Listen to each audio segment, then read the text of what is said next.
As children, for the most part, we were fearless when it came to creating worlds instead of our minds. That Nerf gun fight we would have really do be feeling like the plot of Saving Private Ryan.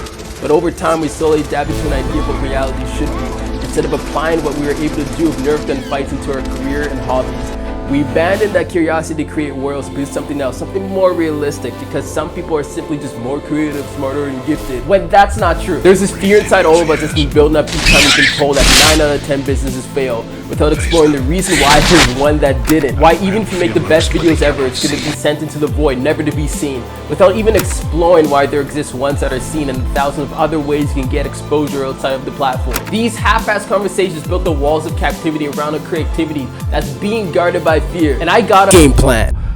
I'm sorry, okay? Also, my name's Jamil. For more insights and ideas that work for me and might work for you, click the first link in the description to join my mailing list, to join the community, and be able to talk to other like-minded individuals. Thing is, it's a little difficult to come up with an escape plan because to disregard fear completely could just get us killed. Like, we absolutely should be afraid to rub that bear's tummy no matter how hilariously cute it is. You know? To tell people not to be afraid is to give them advice they just cannot take. Naturally, we're predisposed to all sorts of fear, actual and potential threats, even those that exist only in our imagination.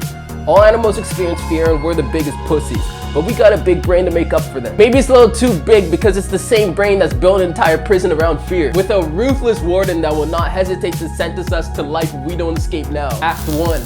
Learn the habits of the warden. Yeah, the warden around here has been running the show for a while now, so we gotta be brave enough to let our curiosity be the one taking charge here. We're gonna learn everything about the comings and goings of our warden. When it shits, when it sleeps, right down to the next thought it's gonna have. I was sentenced to 25 to life to this shithole on 3 accounts of childhood trauma. Believe me, I've tried breaking out and I forgot every single time. 4 years I spent studying what makes them tick. I found many solutions, just not any that were consistent. I almost gave up till I started to hear some whisperings that someone's been shepherding prisoners to the other side. He was the Harriet Tubman of this establishment.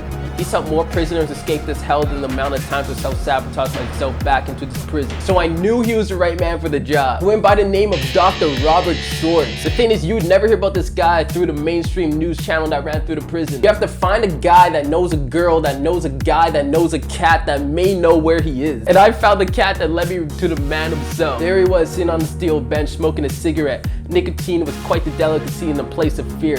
So having it out in the open like that was a pretty baller move. I asked him one simple question. How the fuck do I get out of here? He actually scoffed at me and told me that you've trapped yourself in a place you created in your own mind. We're not in the prison, we're in the mono-mind paradigm. Act 2, breaking the mono-mind paradigm. How ironic that all this effort for me to break out and give my creativity its freedom only led me to realize that it was my own creativity that led to its own captivity. Dr. Schwartz ran me through what the mono-mind paradigm even was. He talked about how we're born with many subminds. He explains the difference between us and someone with dissociative identity disorder is that the person with dissociative identity disorder went through such a harsh traumatic experience, which led to each of their subminds to become more polarized and contrasting than someone who didn't have such a strong experience. But regardless of having such a strong experience, we all have subminds that are constantly acting inside of us. This in general is what we call thinking, because the parts are talking to each other and to you constantly about things you have to do all the time. I know. I told him he was on crack. He told me to think about a time whether I should do something or not. We consider that a matter of conflicted thoughts and don't pay attention to the inner players to the debate. Mono-mind paradigm has caused us to fear certain parts and to view them as pathological pretty much. In our attempts to control what we consider to be disturbing thoughts and emotions, we just end up fighting, disciplining, ignoring, or fearing what we want to do with our lives. And then we shame ourselves for not being able to control them. You might be giving a presentation and instead of accepting the fear that comes with performing, you may shame yourself for feeling like a coward. You may try rationalizing, meditating through it, and when none of these approaches work, you end up avoiding situations where you have to speak in public altogether. You feel like a failure based off of one part of you, one that doesn't define you as a whole. And your attention becomes so fixated on that one part, that one flaw, that all the other players in your mind can't stop talking about it. You identify your weaknesses, assuming that who you are is really defective, and if other people saw that part of you, they would be repulsed. But that part of you is not just you. Yeah, you're probably not a saint, but the mind is not unitary. Not everything about you is shitty and not everything about you is great. Stop trying to control your parts and become curious about them instead. Give that part you're trying to escape from a chance to tell its story and try to understand it. And at that point, that's when I realized that I was the warden the entire time. We really got some Tyler Durden type shit going on here. Act 3. reconciliation and redemption. Dr. Robert talked about how the parts inside of us aren't inherently bad. The parts that make you not want to exist anymore, and the parts that you don't even want to exist. Even those parts, when approached from a respectful, mindful, curious place, will reveal how they were forced into that role and stuck into that role, terrified that if they don't do it, something terrible will happen. This part has been frozen in time, in the past, when they had to take on the role of the warrior, to protect us when we felt like we couldn't protect ourselves.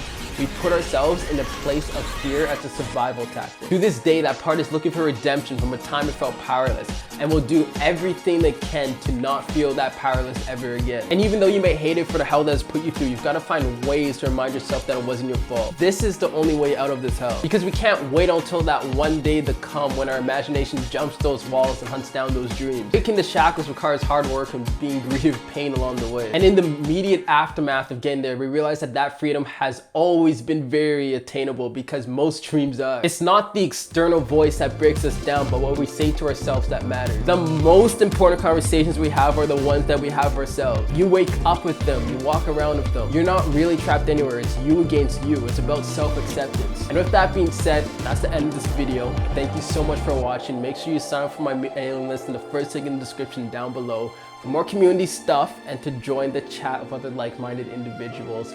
And that's it. Yeah, that's it. All right, see ya.